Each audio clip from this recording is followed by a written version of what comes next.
It's really important to pick the right agency. Don't go for the cheapest agency either. Make sure that you've got one that's trained, continually trained and up to date on systems. Landlords need to understand, as much as tenants are a protected species, that means it's more important to have the right agency working for you. Welcome to the Get Invested podcast, where we share great conversations with experts from all walks of life to uncover their secret know-how and where they invest their time, their skills and their money, and the benefits that this has created. You see, the truth is that everyone invests. Every minute of every day, we're investing our time, our skills, our energy and our money in something. Some of us are investing consciously, some unconsciously, sometimes for good, sometimes for bad, and sometimes for no impact. Get Invested will help you to start living by design, not by default. I'm going to help you to make it happen, not let it happen. You'll hear the top tips on how you can live with conscious intent so that you can live more, work less, and leave a living legacy by investing now. Listen to the show to discover the top tips on how to get started, make the most of your investment journey, and ultimately to be living your dream, not someone else's. More episodes can be found on iTunes or at bushymartin.com.au/get invested. Thanks for listening, and now let's get invested. Hi, freedom fighters. How do you find a great property manager or know if you've got a good one?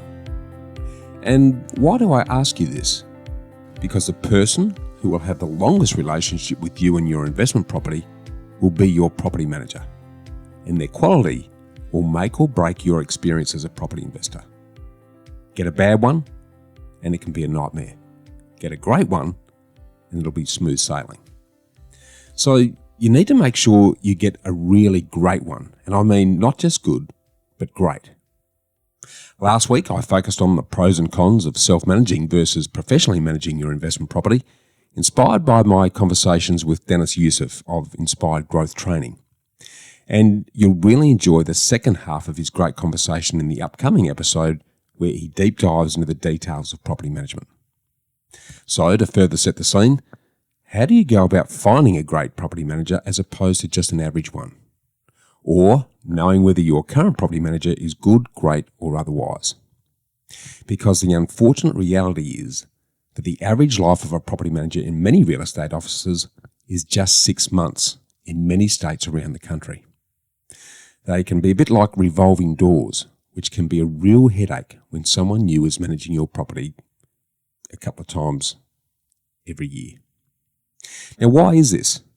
Because many property managers, particularly those attached to real estate sales offices, are generally overworked and underpaid, trying to manage way too many properties without any real support.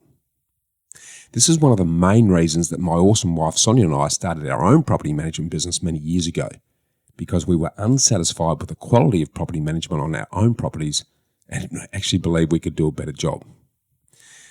Now, if I knew now what I knew way back then, I probably wouldn't have done it, because quite honestly, property management is one of the hardest jobs around, because you're always dealing with and trying to solve problems.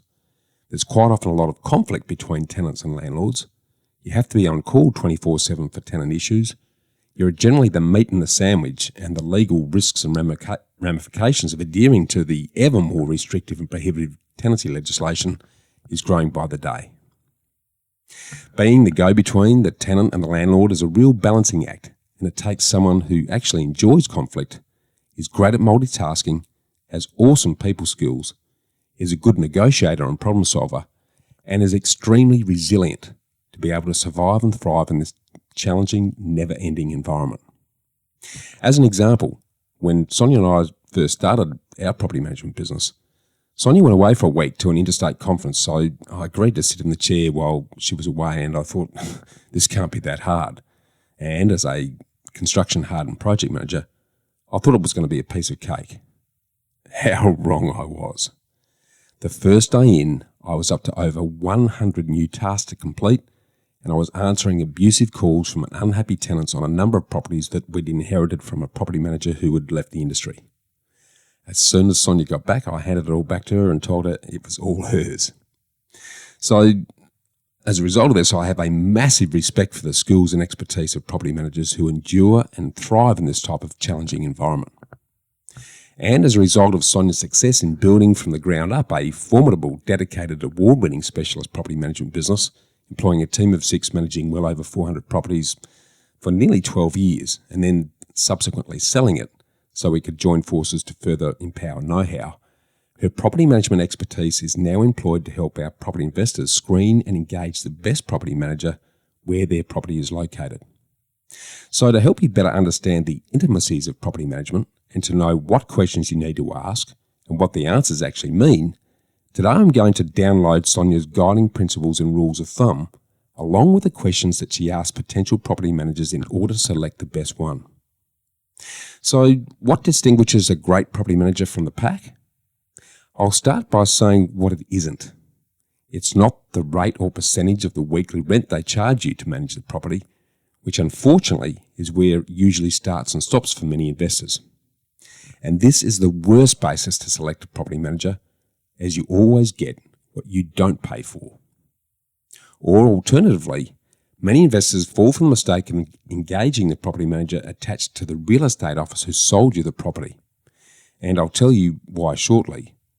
Or they're attracted to well-known real estate brands thinking familiarity and a known name are equated with quality.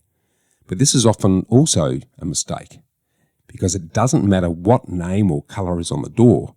It's the quality and expertise of the individual managing your property and their level of support that determines how good they are and how good your property investment experience will be on this journey. So, as usual, the devil is in the hidden detail when it comes to property manager selection. And it's an entire integrated suite of things that make the difference. From structure to support to systems, right down to individual skill and experience. So let's start by unpacking the key property management principles and rules of thumb that you need to be aware of. The first thing to look for is a dedicated and specialist property management business where property management is their only business. As I've already mentioned, don't make the mistake of engaging a property manager that is attached to a real estate sales office, as the property managers are often treated by the sales principals as the poor cousin. So the property management team are often under-resourced and under-supported, so you don't get the same level of service. In addition, many sales-based offices are more focused on selling properties under management than managing them. So there's an inbuilt conflict of interest here. At the very least, make sure that the office has a dedicated hands-on property management principal whose primary and only focus is property management. So principle number 1 is to focus on dedicated specialist property management only businesses. The second guiding principle is to make sure the property management office has the right structure. As property investors, we often think of property managers as all being the same, but inside each office, there are different types of structure and systems or different management systems, and the 3 main ones are task, portfolio, and pod management, with some hybrids of these structures also being adopted. So within the property management industry, these 3 main approaches to office structure result in very different landlord experiences and vary in both the quality and cost of the property management experience. So let's start by breaking down what task, pod, and portfolio actually mean. At one end of the spectrum are task-based property management offices. Task-based property management sees the office separating the various roles within the business with different people specialising in each component across leasing, entry routines and exit condition inspection reporting, maintenance and repairs, lease renewals, trust accounting, rental arrears, administration, etc. So, as the name suggests, this model is purely task-related. One person looks after leasing, another after maintenance, someone else is responsible for finances, and so on. Now, while this may assist in reducing the office costs through specialisation, the major downside of task-based offices is that communication with you as the landlord can be broken up and staggered and can create a structure where the right hand doesn't really know what the left hand is doing, and a finger-pointing who blames who for mistakes or misses occurs, with a landlord not knowing who to talk to, no one taking total responsibility, and things can often fall through the cracks. Issues can also take longer to resolve if the buck gets passed around between the various task managers. At the other end of the spectrum are portfolio-based property management officers. Portfolio-based management is when each property manager is appointed a number of closely related managements that may be based on locational proximity, property type, landlord type, or other, and they complete all end-to-end tasks associated with these properties. So in portfolio-based offices, each property manager manages all aspects of their portfolio. As the number of properties under management grows, each property manager may add an administrative assistant, often referred to as a property management coordinator or PMC. In these cases, the PMC may manage the portfolio's non-dollar productive internal and admin-based tasks, while the property manager manages dollar productive landlord and tenancy-facing activities. The major advantage here is that it means that you as the property owner, the tenant and the contractors will generally only deal with one person who is intimately aware of exactly what is going on with your property. And this is great as long as the property manager is not trying to manage too many properties and doesn't leave the business. The third type of property management structure, which has seen a growing trend in recent times, is for property management officers to operate on what's called a pod-based approach, which lies somewhere in between the task and the portfolio extremes. Pod-based systems see 2 or 3 property managers working together as a team. POD is industry code and is short for Profit Optimisation Distribution Zones, that adopts a team approach to property management and can include a senior portfolio manager supported by 1 to 2 para property managers and a property management coordinator who's responsible for the supporting admin task while minimising salary costs of the office. This may involve one person dedicated to inspections who knows exactly what they're looking for and perhaps has the time to be more thorough, a property manager who is the main contact and will be managing the day-to-day maintenance and rental income, and a letting agent who will be matching tenants to properties. The critical thing here is that each team member needs to know what the others are doing and have done to avoid property owner and tenant frustrations. Again, effective work coordination and communication, along with personal accountability, can become an issue in pod-based offices where things fall through the cracks and landlords are never sure of who to talk to about what. And finally, there are hybrid office structures that blend a mixture of task, portfolio and pod-based approaches. So as a landlord, you need to decide exactly what it is you're looking for in a property manager, whether you want one person only to deal with, whether communication and customer service is high on your priority list, or if low fees and efficiency are more what you're looking for. You need to have your core needs and expectations very clear before looking to engage a property manager in order to avoid disappointment down the track. Now, in our personal experience, as both owners of a property management business and as active investors, we've found that a portfolio-based approach with a separate leasing manager and admin support is the best to ensure the quality of the experience, as we find it's far easier for the investor to have one point of contact with a property manager who intimately understands the full ins and outs of your investment property. This hybrid portfolio approach enables the time-consuming task of leasing a property with tenant opens, screening and placing tenants to be handled by a dedicated leasing manager who then hands the property on to the portfolio property managers who are then responsible for managing all aspects of the property and are the one point of contact for landlords and tenants, and therefore have more ownership, understanding and accountability for your property. So you need to focus on dedicated specialist property management businesses who operate on a portfolio basis. The next guiding principle revolves around the proximity of the property management office to your property. When we owned our property management business, we would only manage properties within 20 minutes drive of the office. Why is this important? Because if your property manager is spending a lot of time in their car driving miles between properties, then they're not spending as much time actually managing the property. Likewise, if the property manager is not local to your property, then urgent call-outs to attend to tenant issues can be troublesome and delayed, and the property manager may not have an intimate knowledge of the area close to your property in terms of access to good local tradespeople, etc. Now, since the advent of COVID and a bigger reliance on property managers potentially working remotely from home, you just need to ascertain who is actually managing your property and how close do they live and work to your investment property. So, close property manager to your property proximity supports the use of local trades and services, building loyalty and often offering better rates, ease of accessing the property at any time, be that an impromptu show-through for a prospective tenant through to an emergency property need, as they're just a stone's throw away. The next consideration relates to the number of properties under management. As a rule of thumb, a good portfolio property manager looking after properties within 20 minutes of their location can safely manage somewhere between 80 up to a maximum of 120 properties and still provide a consistent quality service. Beyond this, they're generally spread too thin.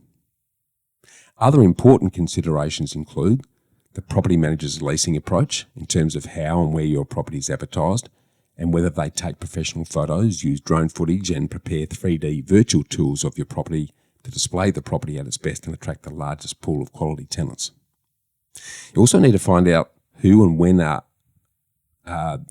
the opening viewings for tenants conducted so that you can assess the frequency. And get clear on what their tenant application process, reference and employment checking and turnaround times are, as it is often the quick or the dead when it comes to securing good tenants. Tenant applications usually need to be processed in 1 to 2 business days. However, this is subject to tenant references responding in a timely manner, of course. You also need to ensure that they provide you with full copies of tenant applications, reference and employment checks, and their recommendations in writing, not just verbally over the phone. You also need to be across how many similar properties they have listed and the average vacancy days a property is on the market until lease start date. For good property management officers, this is generally no more than 14 up to a maximum of 21 days, although this can be location and season specific, depending on the time of the year and the status of the market. It's super important to note here that when you ask an agent what is the average days on market, they will normally give you the number of days they advertise the property. But it's important to emphasise that you need to know from the first day of advertising to the actual day the tenant moves in. Also confirm what is their percentage of rent arrears, which is a fancy way of finding out how many of their tenants are late in paying their rent. A great property management office will have less than 1% rent arrears, and it definitely needs to be below 5%. As anything above this is a warning sign that you're likely to have to wait to get your rental payment, which could play havoc with your cash flow if you're relying on this to make loan repayments on the property. You also need to know what, if any, property management software platforms the property management office uses to improve efficiency, communication and workflow. Most reputable property management agencies will utilise one of the following 5 industry-specific software platforms: REST, Console, Property Me, Property Tree, or IRE, which is Inspect Real Estate. Having said that, there are a plethora of software options around, so it's important to focus on the PM software functionality, because the right software should do the following 5 things. Firstly, it should increase efficiency. This enables the property manager to manage the property, not administer the paperwork. So think automated tasks, reminders, daily receipting of rent, etc. Secondly, it should automate workflow, which ensures important property management activities aren't forgotten. So think timely rent payments and maintenance being attended to in a timely manner. Thirdly, the system should create clever communication. Things like automated emails, letters and SMS messages for time-pertinent tasks like lease expiries, overdue rent, and reminders to authorise maintenance. Fourthly, the platform should manage trust account monies, which produces accurate monthly statements showing income and costs, and produces an annual statement for your accountant, which reduces your accounting costs. And finally, the software should be cloud-based, providing a balance of working from the home office or in the workplace. You also need to know how often they conduct routine property inspections during the tenancy and how do they document and communicate this to you. The regularity of inspections is now dictated by the relevant residential tenancy legislation in each state, which is every 6 months at the most in Victoria, 3 months in New South Wales and Queensland, and can be once every 4 weeks in South Australia.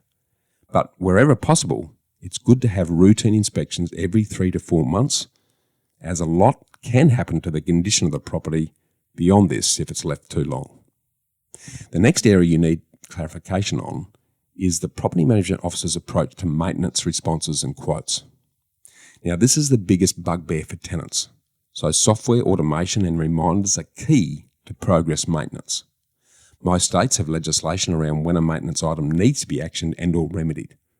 Immediate needs like plumbing leaks, electrical safety issues and security-related matters, for example, key locks not working, need to be fixed within 1 business day, while less urgent needs in the same area need to be addressed within 7 days, with bigger ticket items like replacement of air conditioning requiring quotes and then lead time. So this could be 14 to 30 days minimum. And if you're an existing or potential investor, you need to know that tenants can apply for rent compensation for the weeks they are without a service that they're paying for.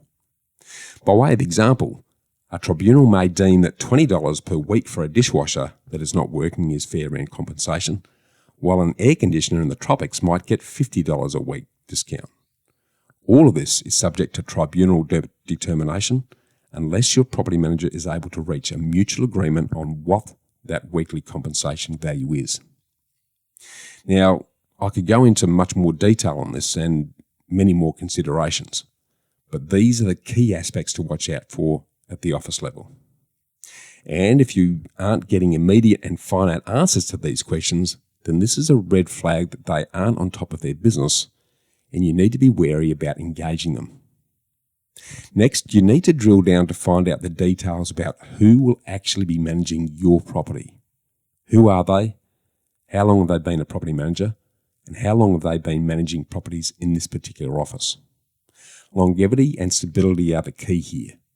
So anything less than 6 months is a major worry, and anything over 2 years in the office is preferred. And it's an extra bonus if your property manager is also a property investor themselves, as they have skin in the game and can empathise with what's important to you as one of their landlords. And finally, you need to consider value versus cost. Your focus should not be about rate. You need to focus on reliability. Don't get caught up on arguing the toss between a really good property manager who charges an 11% fee versus an average operator who charges the standard 6 to 8.8%.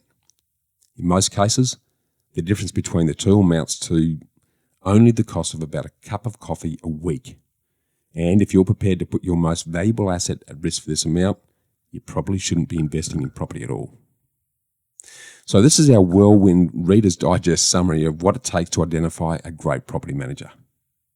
To sum up the perfect property manager profile, the property manager who is actually managing your property will be a property investor themselves, who has been managing properties for the office for more than 2 years and has been in the industry for over 3 years minimum.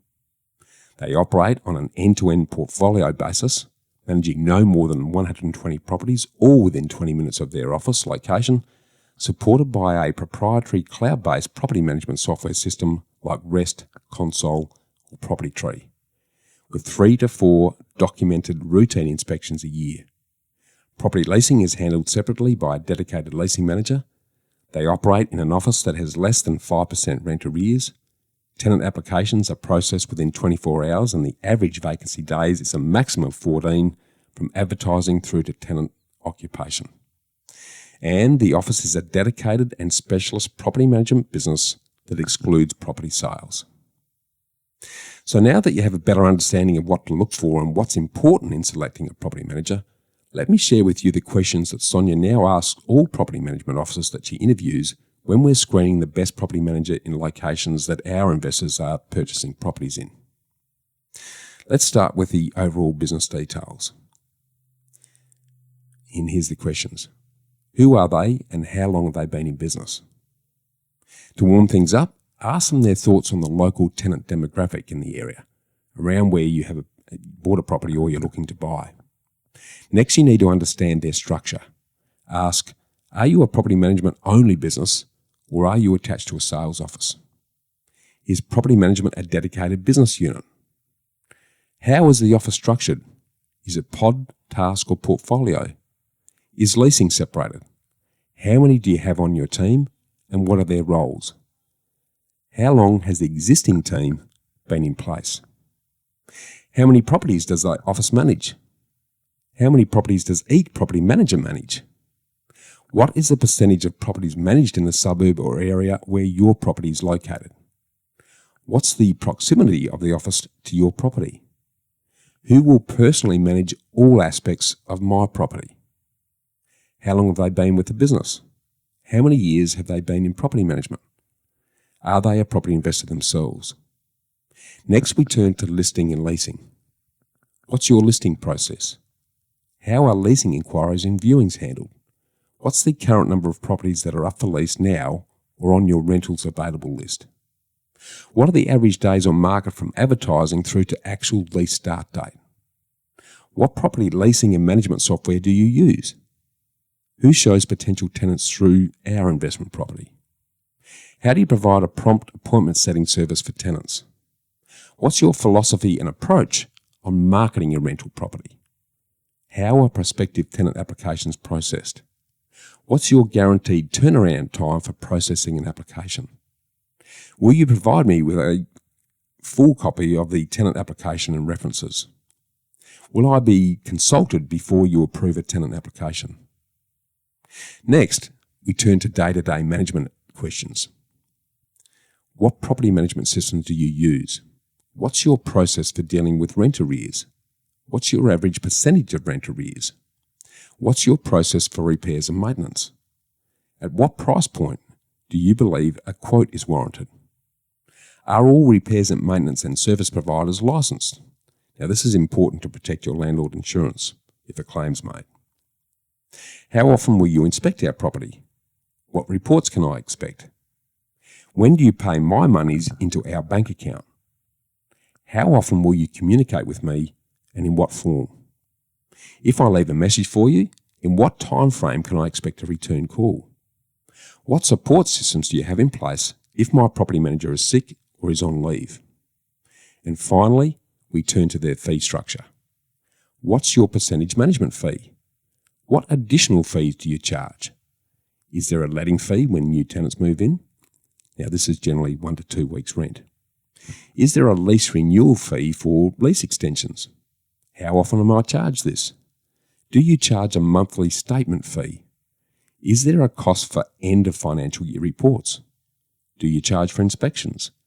Are there any maintenance fees? What's the cost to prepare and attend tribunal hearings? And lastly, are there any other fees? Now, that's a wrap for all things property management in selecting a great property manager. And of course, if this all sounds way too hard and too time-consuming, feel free to reach out to Sonia at hello@knowhowproperty.com.au. That's HELLO@knowhowproperty.com.au. And for a small fee for service investment, Sonia and her team can do all of this for you to ensure your most expensive asset is protected and maintained by engaging a great property manager. It'll be the best thing that you do for yourself over and above actually securing the property. So there you have it, your instant and intimate guide to the world of property management selection. And for more deep dives on the importance of all things property management, look out for my great conversations on both Realty Talk and Get Invested with Deniz Yusuf for inspired growth training. That's more food for thought. Have a great week. Remember to always get invested in your future, and I look forward to sharing more investment gold with you again soon. To get a summary of all this investment gold in the show notes, just email me on hello@khgroup.com.au. That's HELLO@khgroup.com.au. Or check us out at www.bushymartin.com.au/get invested. I look forward to joining you next week for another episode of the Get Invested podcast. So thanks for listening, and as always, dream as if you'll live forever and live as if you'll die